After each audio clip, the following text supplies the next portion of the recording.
In the twilight of the 1780s, Paris's clandestine saloons glowed with the flicker of wax candles, casting long shadows where conspirators traded whispers sharp as daggers. The year was 1785, and in Bavaria, Adam Weishaupt, the Jesuit-trained mastermind of the Illuminati, spun a web of esoteric intrigue, his order of perfectibilists infiltrating Freemasonry's sacred lodges with a gospel of chaos cloaked in reason. These were no mere gatherings of enlightened dilettantes. The lodges were war rooms where initiates, bound by blood oaths beneath the compass and square, plotted the annihilation of monarchy and church, their rituals steeped in symbols of rebellion, pyramids, obelisks, and the unblinking, all-seeing eye.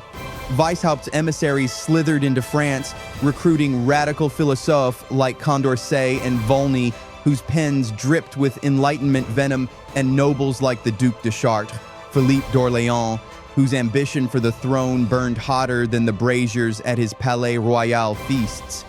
Across the Channel, British agents, cloaked as merchants in Dover's fog, funneled Bank of England gold through secret channels to Masonic agitators, while Prussian envoys in spiked helmets whispered in Berlin of a grand encirclement to crush France's might, their spies slipping coded missives across the Rhine under moonlight. The kingdom groaned under Louis XVI's faltering rule, its coffers bled dry by the American war's loans and Versailles' gilded excess, a fragility the conspirators exploited like wolves scenting a wounded stag. The Rothschild brothers, rising from Frankfurt's Judengasse, emerged as the era's dark alchemists, transmuting chaos into gold. Mayor Amschel, the patriarch, dispatched his 5 sons, Nathan to London, Salomon to Vienna, Karl to Naples, James to Paris, and Amschel to Frankfurt. Like chess pieces on a global board, their Jewish banking network weaving a net of influence no crown could escape. By 1787,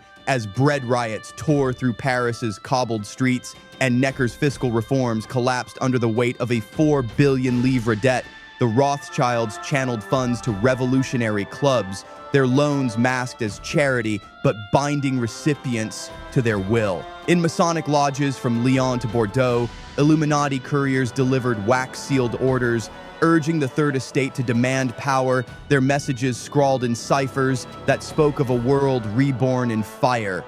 Philippe d'Orléans, the Orleanist schemer, transformed his Palais Royal into a cauldron of sedition, where courtesans in silken masks and pamphleteers with ink-stained hands distributed tracts decrying the king's tyranny, each page printed with Rothschild coin and laced with British provocations. Jewish intellectuals like Moses Surfbeer and Isaac Bear, barred from guilds yet rich in ambition, convened in secret synagogues, forging a Judeo-Masonic pact to dismantle the church's dominion, their rituals blending Talmudic chants with Masonic rites. The Star of David entwined with the square and candlelit cellars where the air reeked of incense and conspiracy. By 1788, the countryside trembled with the Great Fear's first tremors, a orchestrated panic sown by Orleanist riders galloping through hamlets with tales of aristocratic bandits poisoning wells and torching crops, their lies amplified by Prussian agents dropping leaflets from shadowed forests. Peasants gripped scythes and muskets, their faces gaunt with famine,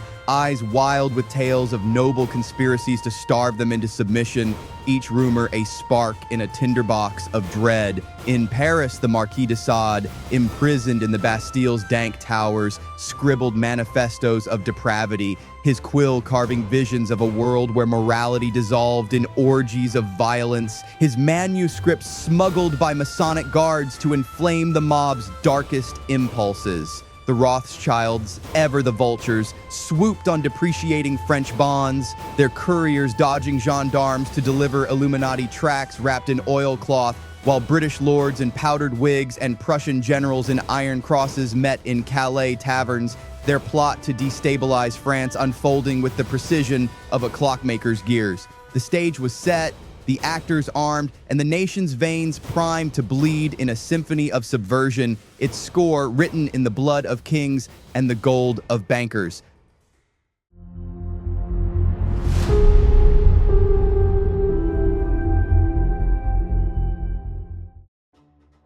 On May 5th, 1789, dawn pierced the storm-heavy skies above Versailles, where the Estates General convened in a gilded hall that masked a cauldron of treachery.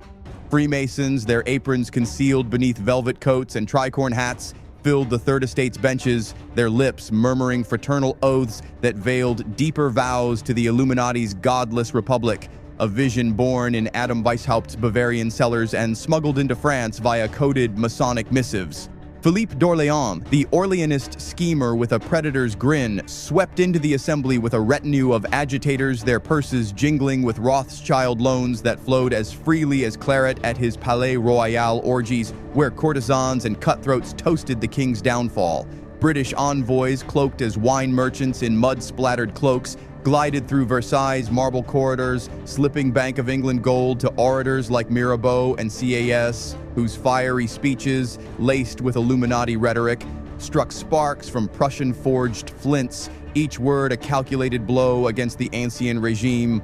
The clergy and nobility, clad in silk and ermine, stonewalled reforms with haughty sneers, unaware of the Judeo-Masonic cabals in locked side chambers, where initiates performed rituals blending Talmudic curses with Masonic chants, their incense-laden oaths aimed at isolating Louis XVI and shattering his divine mandate. Prussian spies posing as Dutch traders whispered of troop movements along the Rhine, their reports fueling rumors of a foreign plot to carve France's colonies, while British agents in powdered wigs slipped coded letters into the hands of turncoat nobles, their gold ensuring loyalty to a conspiracy older than the Sun King's throne.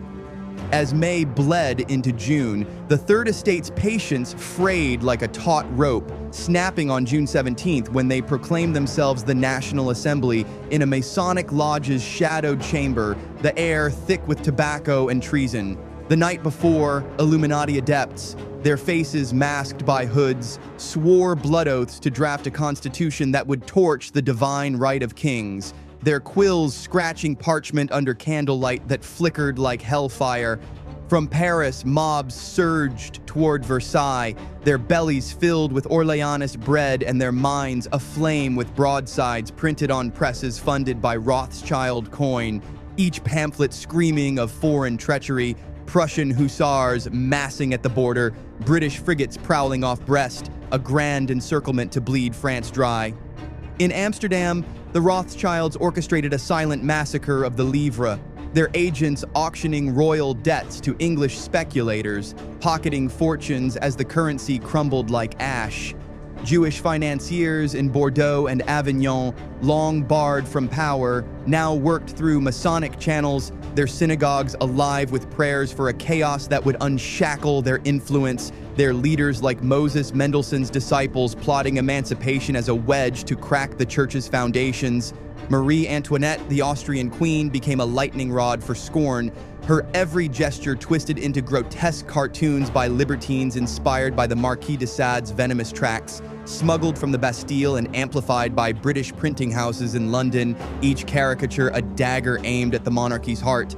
By June 20th, tensions erupted when royal guards barred the tennis court doors, trapping the National Assembly in a sweltering standoff that birthed the tennis court oath, a vow of defiance sealed by torchlight and Freemason handshakes, the delegates' voices echoing like thunder in a cavern. Outside, the Great Fear's first tremors shook the countryside, where Orleanist spies and Prussian provocateurs dropped leaflets from hot air balloons, sowing tales of aristocratic assassins poisoning streams and hoarding grain, driving peasants to torch chateaux in frenzies of arson and ambush, their pitchforks gleaming with blood as seigneurs were dragged from silk beds, throats slit in rituals that mirrored Illuminati initiations. Fields burned crimson as mobs disemboweled tax collectors, their entrails hung like garlands on village oaks, while Rothschild couriers, dodging patrols on moonless nights, ferried fresh capital to Paris, buying deputies' loyalty with promises of power and profit. De Sade's phantoms haunted the rioters' dreams, his writings whispering of a revolution where vice and violence reigned supreme, each pamphlet a spark in the mob's fevered imagination. The conspirators' design hurtled forward, a juggernaut of betrayal aimed at the heart of Paris, where the Bastille loomed like a doomed sentinel, its fall scripted in the lodges and counting houses of a world poised for upheaval.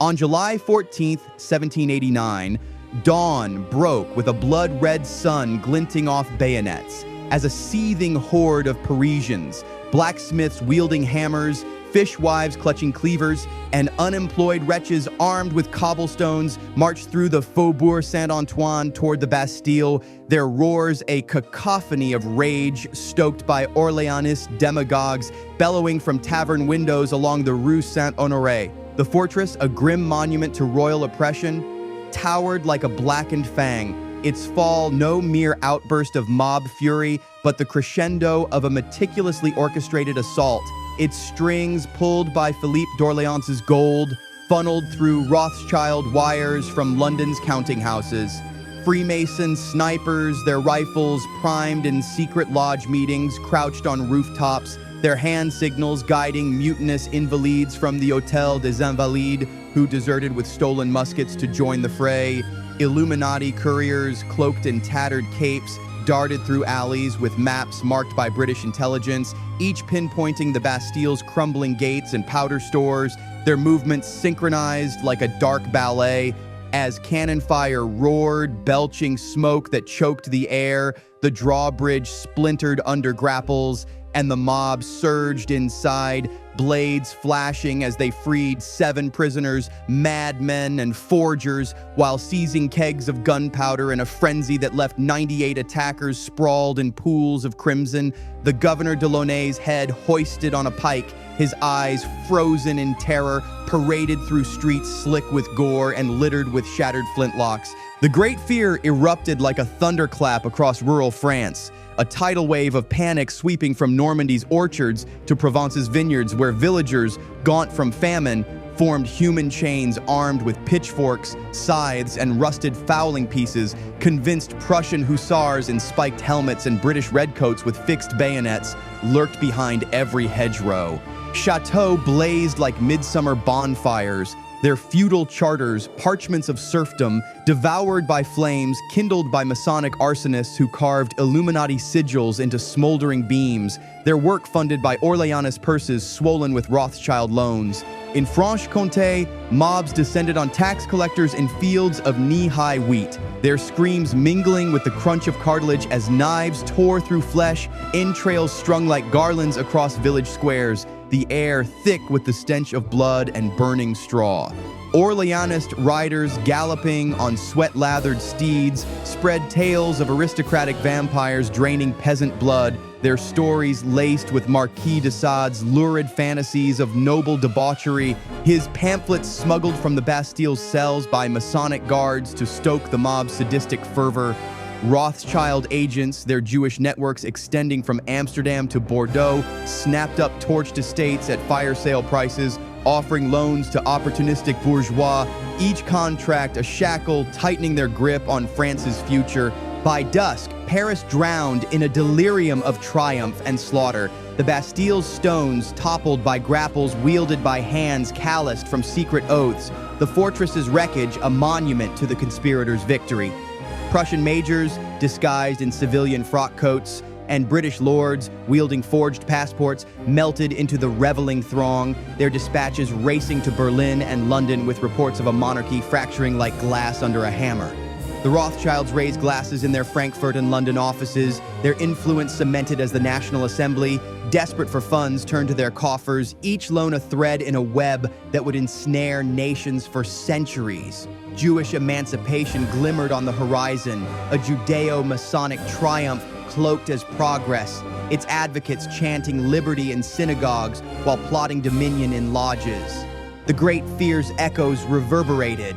Peasants hacking through manor gates in midnight raids, their torches casting shadows like specters of de Sade's visions, promising rivers of blood to feed the revolution's insatiable hunger. The conspirators' design now a juggernaut hurtling toward the guillotine's edge.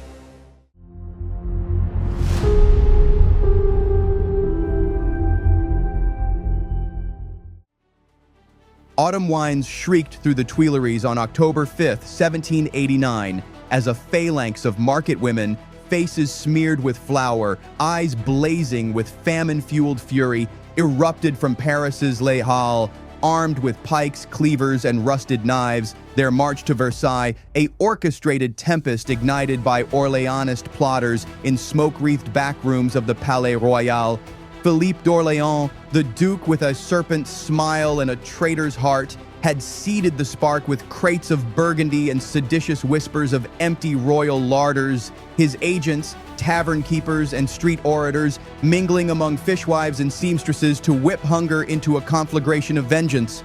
Rothschild couriers, cloaked in anonymity under tattered hoods, slipped through Paris's alleys, delivering satchels of Jewish gold that bought the mob's loyalty, their bankers in the National Assembly, like Isaac Moïse, lobbying for decrees to melt church silver into coin for the revolutionary cause.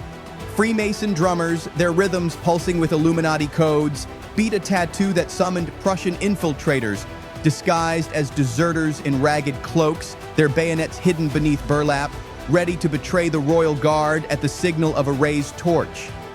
British operatives posing as Breton peddlers distributed pamphlets that fanned rumors of Marie Antoinette's Austrian treachery, each page printed in London's clandestine presses and smuggled across the channel in barrels of salted cod, their words poison to the monarchy's fading legitimacy. The mob, swelling to 7,000 by noon, descended on Versailles like avenging furies, their pikes gleaming under a storm-darkened sky as they smashed through palace gates, shattering stained glass windows with cobblestones and baying for the queen's blood, their cries slicing the night like a guillotine's blade. Marie Antoinette, roused from her silken bed in the Petit Trianon, fled barefoot through marble corridors to Louis XVI's side, her lace gown torn as fishwives scaled the palace walls, cleavers flashing in moonlight, driven by tales of her diamond necklaces and Austrian plots to starve France, tales amplified by British broadsides and Orleanist agitators shouting from the crowd's heart.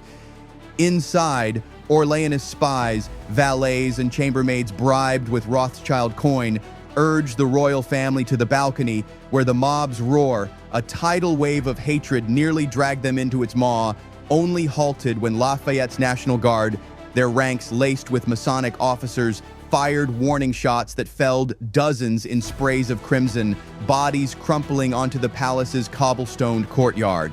By dawn, the guard herded the royal family into a creaking Berlin, escorted back to Paris by bloodied pike-bearers chanting revolutionary hymns, their path lined with jeering crowds, waving severed heads of guards impaled on spears, a grim parade orchestrated by Philippe's lieutenants to humiliate the crown. The Rothschilds, ever the vultures, profited from the chaos, shorting Versailles bonds in Amsterdam markets and extending credit to fleeing nobles at usurious rates, their influence blooming like nightshade in the upheaval, their Jewish networks whispering of emancipation's dawn. In the Tuileries' gilded cage, Louis XVI now sat as a prisoner king, the National Assembly's decrees piling like iron manacles, each edict a step toward dismantling the monarchy's divine aura. The Great Fear's aftershocks rippled through the march's wake, peasants in Anjou and Poitou seizing grain mills in midnight ambushes, their axes hacking overseers whose bodies dangled from gibbets, entrails swaying in the wind, each corpse etched with Judeo-Masonic graffiti, pentagrams and stars of David scrawled in charcoal as omens of the new order.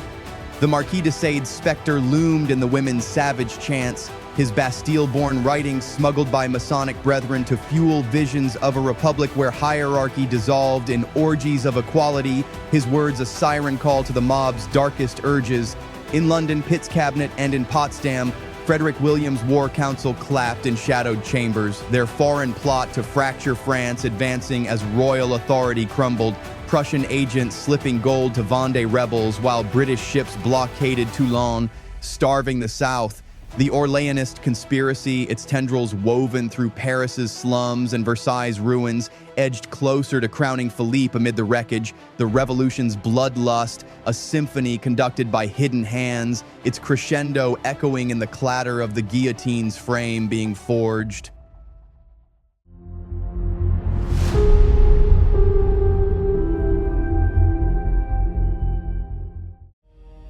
The year 1790 unfurled like a blood-soaked banner over Paris, its cobbled streets thick with the stench of rebellion as the National Assembly, a marionette theater of Freemason deputies and Illuminati whispers, unleashed the civil constitution of the clergy on July 12th, a decree that severed bishops from papal loyalty and lit the fuse of civil war with a single stroke. Priests, coerced into swearing oaths to the state or facing exile, became hunted prey for mobs chanting pagan hymns, their churches desecrated in bacchanalian rites where altars were toppled and crucifixes smashed under boots, guided by Orleanist gold and Rothschild loans, the air heavy with incense and blasphemy. Jewish communities, long shackled in ghettos from Alsace to Avignon, flooded the assembly with petitions for citizenship, their emancipation on September 28, 1791, a Judeo-Masonic triumph sealed in lodge cellars where Talmudic scholars and deist philosophers,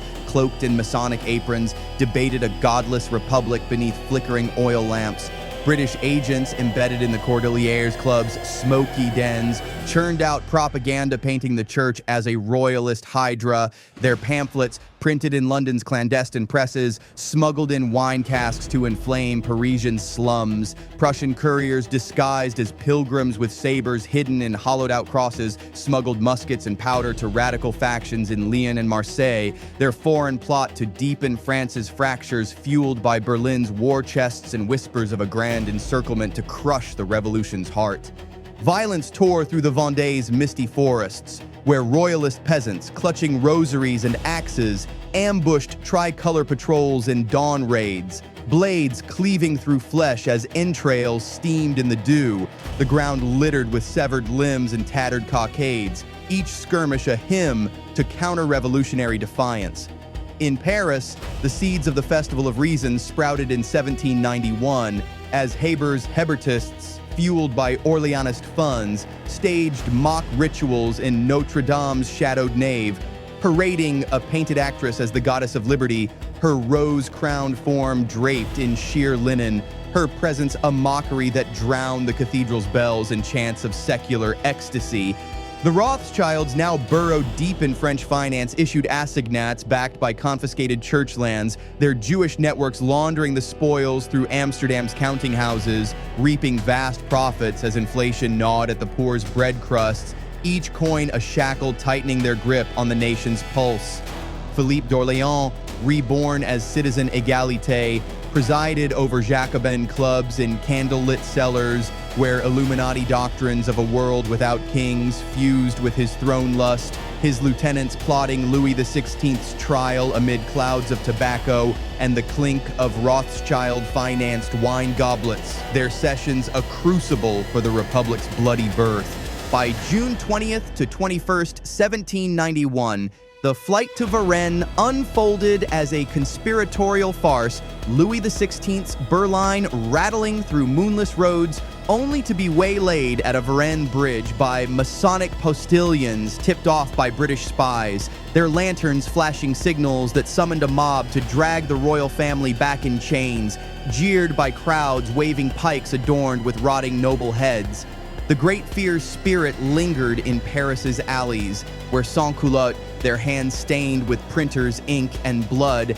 gutted suspected aristocrats in midnight massacres, their screams harmonizing with the Marquis de Sade's published screeds smuggled from his Comédie Française cell by Masonic brethren, each page preaching a republic of unbridled vice. Foreign powers tightened their noose. Prussia and Britain funneled gold to émigré armies gathering in Koblenz, their coffers mingling with Rothschild streams that armed counter-revolutionary bands, yet every coin bore the invisible strings of the grand plot's architects. The Republic's birth pangs twisted into fratricidal agonies, pagan sigils, pentagrams, and broken crosses, etched into the corpse of Christendom as the conspirators' design carved a new world order in the blood and ash of a crumbling monarchy.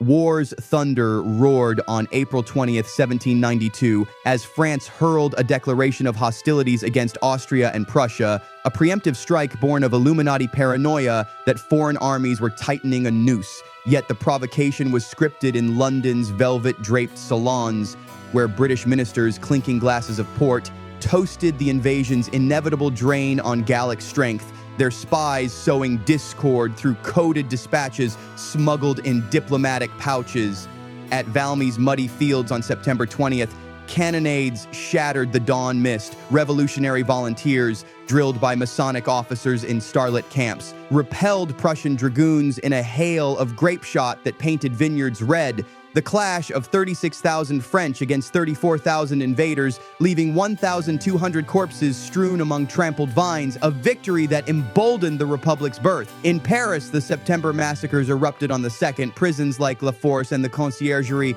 stormed by frenzied sans-culottes, wielding sabers, pikes, and butcher's bludgeons, their blades slashing throats in courtyard orgies where blood pooled ankle-deep, the copper tang of 1,400 souls, priests, nobles, and commoners choking the air in 48 hours of sadistic revelry. Orleanist agitators, their lists of traitors scrawled on Rothschild-funded parchment, incited the slaughter, while Jewish financiers among the Girondins like Jean-Pierre Brissot pushed for total war to cement their emancipation, their synagogues buzzing with prayers for chaos to reshape the world. British agents disguised as wine merchants slipped through prison gates with bribes to ensure key royalists perished. Their reports to Pitt detailing the carnage as Prussian couriers smuggled muskets to Jacobin radicals, fueling the foreign plot to fracture France's core. The monarchy crumbled on August 10, 1792, when 20,000 sans-culottes breached the Tuileries Palace, bayonets thrusting through Swiss guards and fountains of arterial spray. 600 red-coated defenders hacked down in marble halls, their bodies piled like cordwood as Louis XVI fled to the Assembly's chamber, a cornered stag trembling under revolutionary glares. The National Convention convened on September 21st, proclaiming the Republic amid chants that cloaked Judeo-Masonic pacts, Robespierre's Montagnards ascending on waves of Illuminati rhetoric preached in Jacobin clubs, their candles casting shadows like pagan idols on soot-stained walls. The King's trial in December unfolded as a theater of the damned, witnesses perjured by British gold, smuggled in barrels across the Channel, testifying to Louis's treason in a chamber ringing with jeers, culminating on January 21, 1793, when the guillotine's blade sang its first Republican hymn, severing Louis's head into a wicker basket before 20,000 spectators, their roars drowning the drum roll as blood sprayed the Place de la Révolution's cobbles. Rothschild agents, their Jewish networks nimble as vipers, scooped up royal jewels at clandestine auctions, their coffers swelling as assignats hyperinflated, each worthless note a testament to their war loans that chained the flailing convention to their will. Philippe d'Orléans, now citizen Égalité, strutted through Jacobin dens, his Orleanist ambition masked by revolutionary fervor, plotting the king's demise in smoke-filled sessions where Illuminati initiates whispered of a world reborn in blood. The Reign of Terror blazed by June 1793, the Committee of Public Safety unleashing the guillotine's relentless chop. 17,000 heads severed in Paris alone, carts groaning under limbs and torsos bound for the Madeleine Cemetery's overflowing mass graves, the soil black with decay. De-Christianization swept the land like wildfire, churches razed to erect altars of reason, where actresses in goddess garb danced amid incense of burning Bibles, their pagan festivals drowning the Vendée's cries, where Republican columns torched villages in plumes of black smoke, bayoneting women and children in church pews, 30,000 massacred in a single campaign of infernal wrath. The Great Fear's heirs prowled the nights, committee spies dragging nobles from cellars for noyades in the Loire, their screams bubbling up as barges sank, bodies floating like accusations against Égalité, guillotined on November 6, 1793, his throne lust severed with his head amid jeers of a mob he once funded. Foreign conspirators, Pitt in London, Frederick William in Potsdam, watched with glee Prussia's defeat at Jemappes on November 6th, spurring Britain's subsidies to Chouan guerrillas, their ambushes in Brittany's hedgerows spilling patriot blood, while Rothschild loans bridged the divide, arming both sides with swords and silence, their Jewish financiers weaving a web of influence that turned chaos into gold. The Guillotine's hymn, a requiem for a Christendom torn asunder.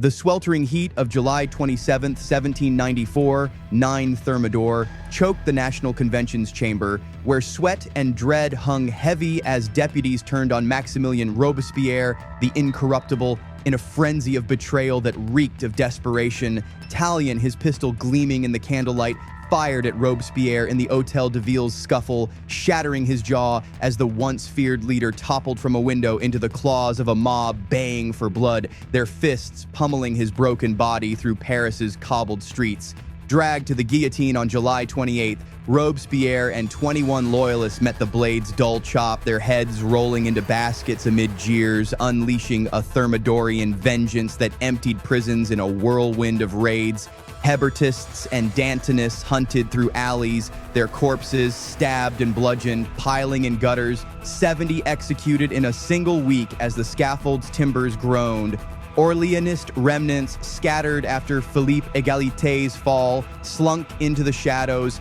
their ties to Prussian couriers in mud-stained cloaks and British gold, smuggled in diplomatic satchels, now fueling white terror bands, royalist vigilantes who strung Jacobins from lampposts in Lyon and Marseille, their bodies swaying in gibbets as warnings scrawled in blood. The Rothschilds, ever nimble, navigated the chaos, their Paris branch issuing bonds to the Thermidorian regime. Jewish emancipation cemented as synagogues rose from the rubble of desecrated churches, a Judeo-Masonic foothold carved in the Republic's heart, their coffers swollen with profits from war-torn markets. Whispers of cannibalism slithered through Paris's underbelly, tales of starving sans-culottes feasting on the fallen in dank cellars lit by tallow candles rendered from human fat. The Marquis de Sade's Justine read aloud as a liturgy of depravity, its pages guiding feasts where bones crunched under revolutionary teeth, a grotesque echo of the Great Fear's frenzied hunger. The Directory, born on November 2nd, 1795, from a coup d'etat where Vendémiair's cannon fire, ordered by a young Napoleon Bonaparte, mowed down 300 royalist insurgents in hurricanes of grape shot, ruled over a carnival of corruption, its 5 directors lounging in the Palais de Luxembourg amid orgies where naked forms writhed under chandeliers, their debauchery a state-sanctioned mirror of Sade's Bastille-born visions of unchecked vice. Illuminati doctrines, once a pure flame of secular rebellion, twisted into directory decadence, Masonic generals like Bonaparte rising through lodge preferment, their promotions sealed in rituals where chalices brimmed with wine laced with revolutionary blood. In rural Provence, the Great Fear's final gasps fueled purges, directory troops ambushing royalist holdouts in moonlit hedgerows, villages raised in flames that left survivors gnawing bones amid smoldering ruins, Prussian spies disguised as priests, documenting the horrors in coded letters for Berlin's war councils, their reports fueling plans for a renewed foreign encirclement. By December 1794, the terror's machinery sputtered to a halt, its blood-soaked gears leaving France a hollowed husk, its economy ravaged by hyperinflated assignats. Yet the Rothschild vaults overflowed with war profiteering, their loans to the Directory secured at crushing interest, ensuring a stranglehold on fiscal policy, their Jewish agents brokering deals in Amsterdam's shadowed counting houses. Pagan altars, once blazing in cathedral naves, cooled under the Directory's cynical gaze, but the Judeo-Masonic flame burned brighter, emancipation bills passing amid cheers that masked deeper designs of dominion, synagogues doubling as lodges where Talmudic chants blended with Illuminati oaths. Britain and Prussia, their encirclement stalled by France's defiance, plotted anew in London's Whitehall and Potsdam's war rooms, their gold flowing through Rothschild channels to arm Chuan rebels in Brittany's marshes, each musket a spark for the next conflagration. The conspiracy's embers glowed, poised to ignite the Corsican star, as Said's legacy of moral decay seeped into the Republic's veins, a testament to a revolution that devoured its own in a carnival of blood and betrayal.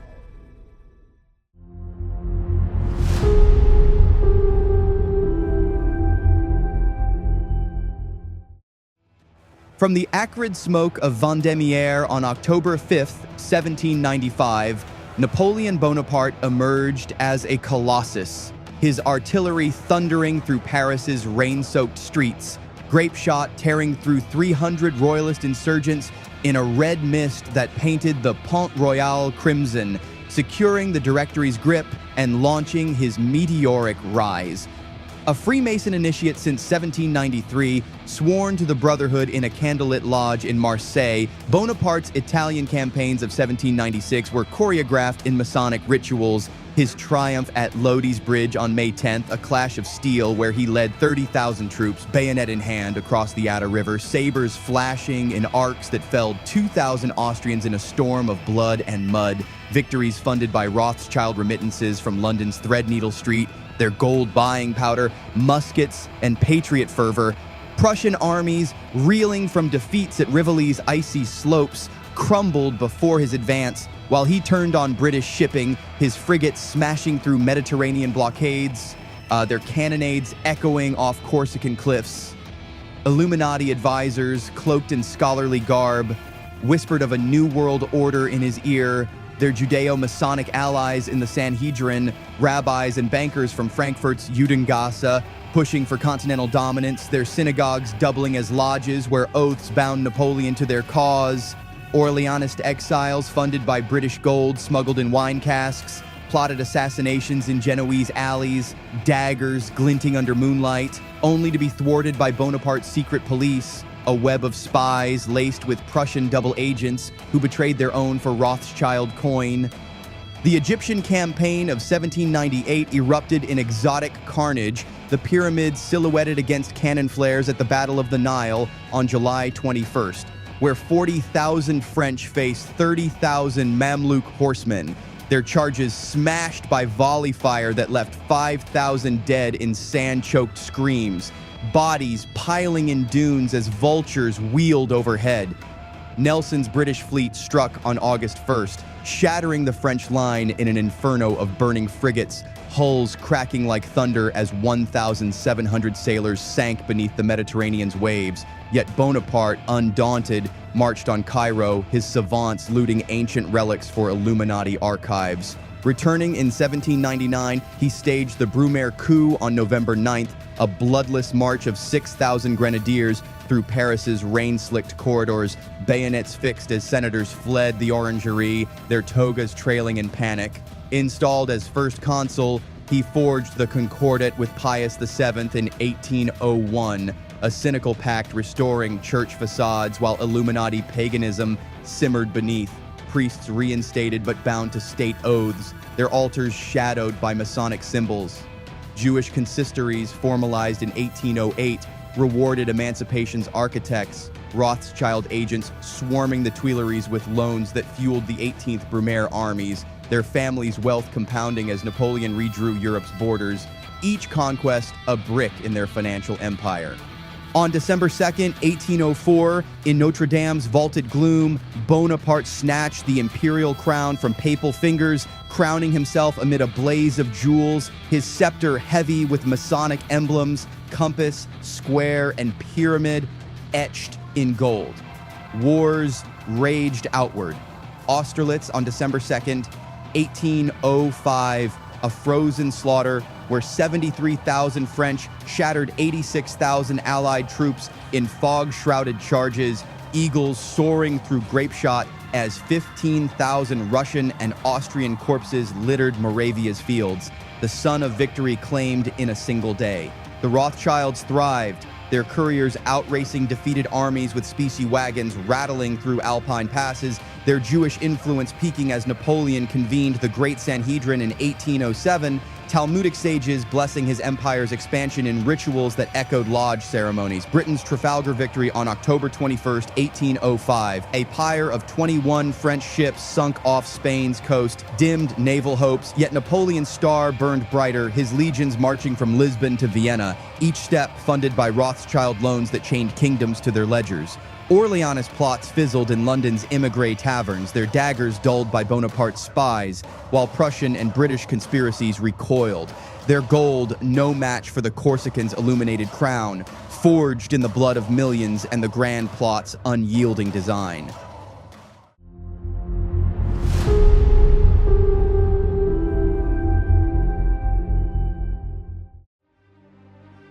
The Peninsula War erupted in 1808. French columns snaking through Spain's jagged sierras, their bayonets clashing with guerrilla knives in mountain ambushes that left trails of crucified corpses dangling along dusty roadsides, blood dripping onto parched earth as vultures circled above.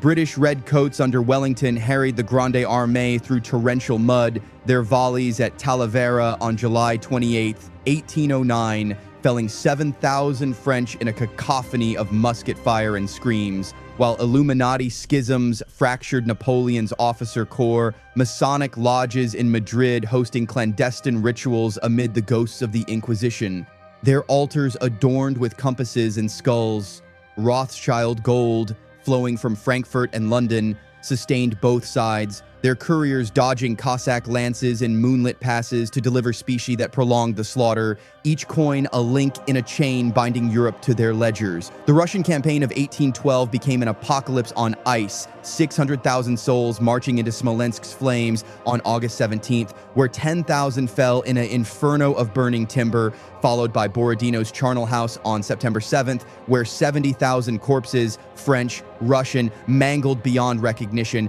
piled in frozen fields, limbs locked in eternal agony as winter clawed Moscow's ashes from Napoleon's grasp. Prussian and Austrian betrayals, seeded by British subsidies smuggled in diplomatic trunks, tightened the noose, culminating in Leipzig's Battle of the Nations, October 16th to 19th, 1813, a thunderous melee of 500,000 where French squares held like iron islands against cavalry charges, sabers flashing in a sea of steel, leaving 120,000 dead or wounded amid Saxony's blood-soaked plains, a defeat that shattered Napoleon's empire. Exile to Elba in April 1814 was a fleeting pause, Napoleon's escape on February 26, 1815, igniting the 100 Days as loyalists flocked to his eagle standard, Grenoble's streets ringing with cheers as he strode unmolested through ranks of royalist troops kneeling in the snow, their muskets lowered in awe of the Corsicans' return.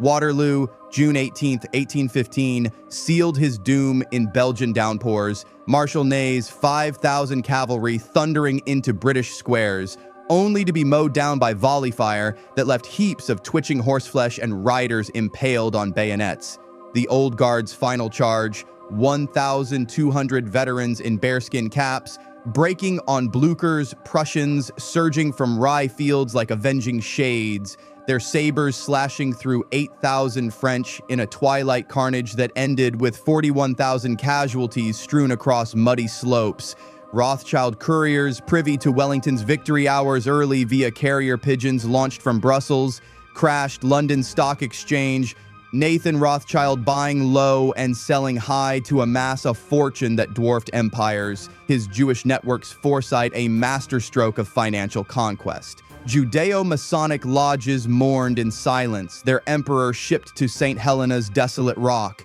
where he dictated memoirs laced with Illuminati regrets, pacing cliffs under British guard until his death on May 5, 1821, poisoned whispers claiming arsenic in his claret, a final British dagger in the heart of the revolutionary dream. Orleanist exiles lurking in London's taverns plotted futilely, their daggers dulled by Napoleon's fall, while Prussian spies reported to Berlin's war rooms, their pens dripping with plans for a restored monarchic order. The Congress of Vienna in 1815 redrew Europe's map amid quadrilles and champagne, monarchs like Tsar Alexander and Metternich carving borders to bury the revolutionary flame, Yet the conspiracies endured. Orleanist Louis Philippe ascending in 1830 on waves of renewed unrest, his throne a fragile echo of Philippe Egalité's ambition, funded by Rothschild loans that chained France to debt. The Rothschilds emerged as uncrowned kings, their banking houses in Paris, Vienna, and London thrones of paper and gold, Jewish emancipation a blueprint for global subversion, their influence seeping into central banks from Frankfurt to St. Petersburg. The Great Fear's echoes faded into rural whispers, but the Marquis de Sade's legacy festered in Europe's salons, his writings fueling a thirst for license that pulsed through decadent courts, from Vienna's waltzes to London's opium dens. Illuminati doctrines, now scattered, lingered in Masonic rites, their symbols etched in the New World's architecture, while British and Prussian plots morphed into diplomatic intrigues, their gold still flowing through Rothschild channels to shape a century of wars and revolutions. The Corsicans fall a mere chapter in a conspiracy that refused to die.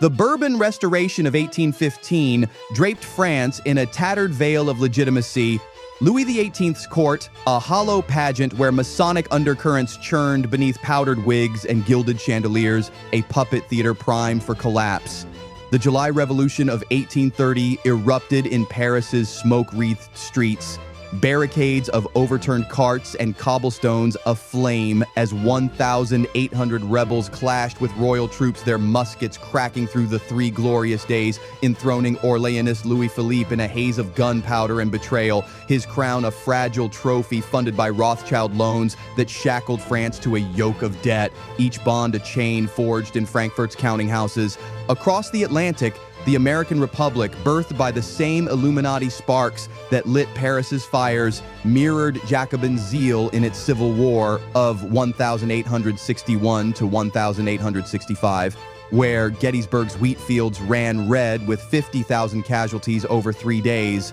brothers gutting brothers with bayonets in a slaughter that echoed the Vendée's carnage. Emancipation's banner, a Judeo-Masonic sleight cloaking the rise of banking empires, with Rothschild agents in New York and London financing both Union and Confederate arms, their profits piling like corpses. The springtime of nations in 1848 set Europe ablaze from Paris to Vienna, Hungarian hussars charging Austrian phalanxes in Budapest's muddy squares, their sabers flashing through 20,000 dead, while barricades in Berlin and Milan burned with revolutionary fervor, the Rothschilds arbitraging the chaos, their gold-birthing central banks in Frankfurt and Vienna, invisible hands that centralize power under the guise of progress, their Jewish networks weaving a tapestry of control across fracturing empires. The 20th century bore the revolution's bastard fruits, its tempests rooted in 1789's blood-soaked soil. Bolshevik Russia's 1917 October Revolution saw Lenin's armored trains rumble through Finland's snows, Red Guards storming the Winter Palace in Petrograd with rifle cracks and bayonet thrusts, their Red Terror guillotining 100,000 czarists in cellars that echoed the Great Fear's frenzied purges. Jewish commissars like Leon Trotsky wielding the axe under Illuminati-derived Marxism, their manifestos scrawled in the shadow of Masonic lodges. World War I's trenches from 1914 to 1918 became mechanized Vendée, mustard gas clouds, choking 1.2 million at the Somme on July 1st, 1916, where 57,000 British soldiers fell in a single day's mud-churned hell, limbs torn by shrapnel in a slaughter that dwarfed revolutionary massacres. The Versailles Treaty of 1919, a Thermidorian reckoning that sowed Nazi revanche, its reparations, a Rothschild-engineered noose tightening Germany's throat. The Rothschilds, neutral vultures, financed all sides, British, French, German, through their London and Paris banks, their wealth compounding into a global financial colossus, Judeo-Masonic plots crystallizing in the League of Nations doomed altars, where diplomats in Masonic aprons drafted charters that masked plans for a world reshaped by hidden hands, their rituals echoing the lodges of 1789. In 2025, the French Revolution's shadow cloaks the globe, its echoes pulsing through woke purges that mirror de-Christianization, digital guillotines canceling dissent in algorithmic frenzies on platforms that silence voices with surgical precision, central banks, Rothschild heirs in Frankfurt, New York, and Basel, printing fiat phantasms that inflate away sovereignty, each dollar a ghost of the assignat's ruin. Pagan festivals throb in pride parades, their colors flashing like revolutionary cockades. The Marquis de Sade's sadism festering in cultural decays where morality dissolves in televised orgies of excess. From Hollywood screens to Berlin's clubs, foreign plots morph into cyber Brits and Prussian ghosts within NATO's web, their drones and sanctions circling nations like vultures, while the Great Fear lives anew in climate panics and migration waves, mobs torching statues and flags and riots that echo 1789's chateau fires from Paris's banlieues to London's squares. Illuminati sigils flicker in media logos, Freemason lodges convene in Davos's glass spires, their handshakes sealing pacts that ensure no throne endures, only the bankers' endless feast on humanity's veins, their Jewish networks steering global finance through storms of their own making. The blood of 1789 flows still, a river carving canyons of control, the fringe truth unveiling a history scripted in the lodges and counting houses, where the revolution's eternal conspiracy binds the world in chains of gold and gore. Thank you for watching. If you enjoyed this and would like to see more, please like the video and subscribe to the channel. Make sure to hit the bell so you are notified when a new video is dropped. Until next time, uncover the truth and question the past.